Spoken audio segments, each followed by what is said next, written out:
Om Swastiastu.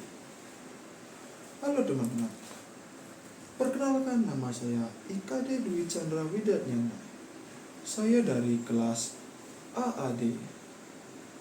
Saya dengan NIM 249024140147. Saya akan presentasikan dengan materi ragam bahasa. Ragam bahasa adalah variasi bahasa menurut pemakai yang berbeda-beda, menurut topik yang berbicara, menurut perhubungan pembicara, kawan bicara, orang yang dibicarakan, serta menurut medium pembicara. Adapun bagian-bagian ragam bahasa, yaitu ragam bahasa lisan, ragam bahasa tulis, ragam bahasa baku, dan ragam bahasa tidak baku. Ya, kita akan menjelaskan yaitu ragam bahasa lisan. Ragam bahasa lisan adalah bahasa yang dihasilkan melalui alat ucap atau organ of speech dengan fonem sebagai unsur dasar.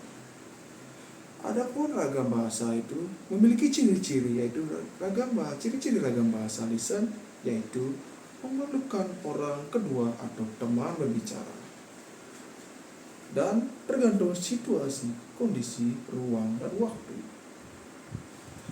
Tidak harus memperhatikan unsur gramatikal, hanya perlu intonasi serta tubuh. Perlunya dengan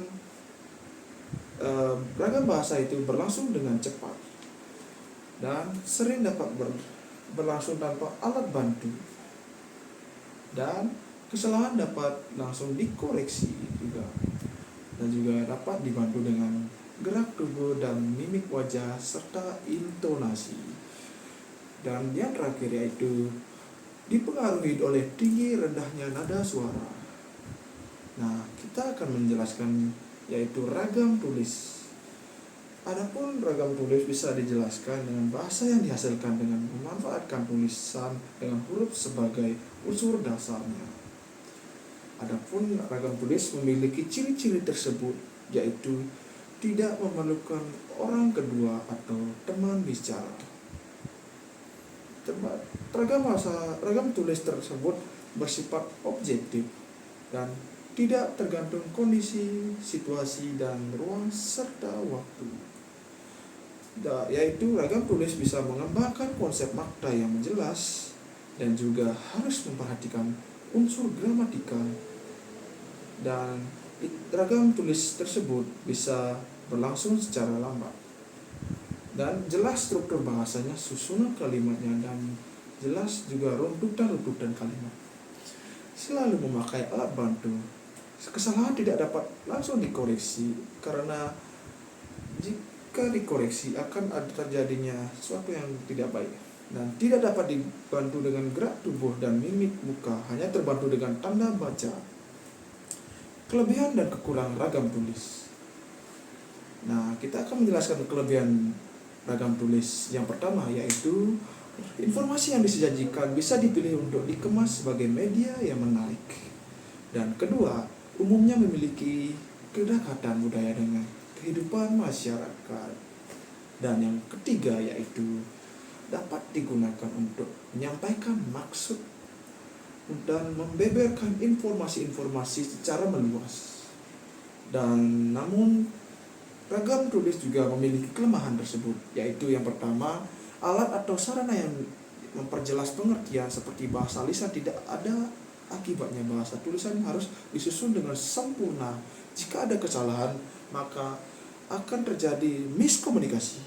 Dan yang kedua, yaitu tidak mampu menyajikan berita secara lugas, jernih, dan jujur, karena berita tersebut bisa digunakan dengan tidak sembarangan, dan jika harus mengikuti kaidah-kaidah bahasa yang dianggap cenderung miskin dan daya pikat dan nilai jual. Kita akan menjelaskan ragam baku dan non baku. Kita akan menjelaskan ragam non bakunya juga dulu ya. Ragam yang dilambangkan dengan diakui oleh sebagai besar pemakai sebagai bahasa resmi dan sebagai kerangka acuan norma bahasa dalam penggunaannya. Ragam bahasa juga ada juga non baku, yaitu ragam bahasa tidak baku adalah ragam yang menyimpang dari norma baku.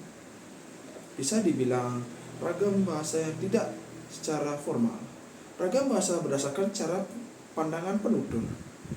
Bisa juga bagian dari ragam dialek atau daerah, dan bisa juga dari ragam terpelajar, dan juga ragam resmi dan ragam tidak resmi.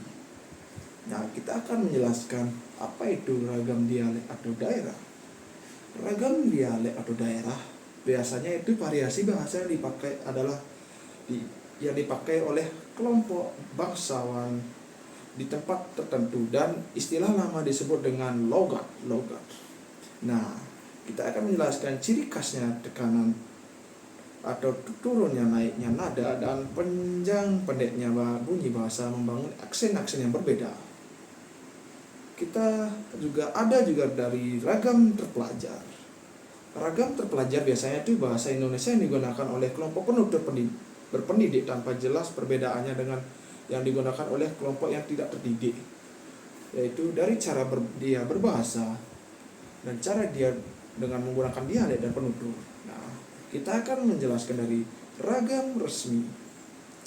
Apa itu ragam resmi? Ya, ragam resmi adalah bahasa yang digunakan dalam situasi resmi seperti pertemuan-pertemuan, peraturan undang-undang, dan peraturan lainnya.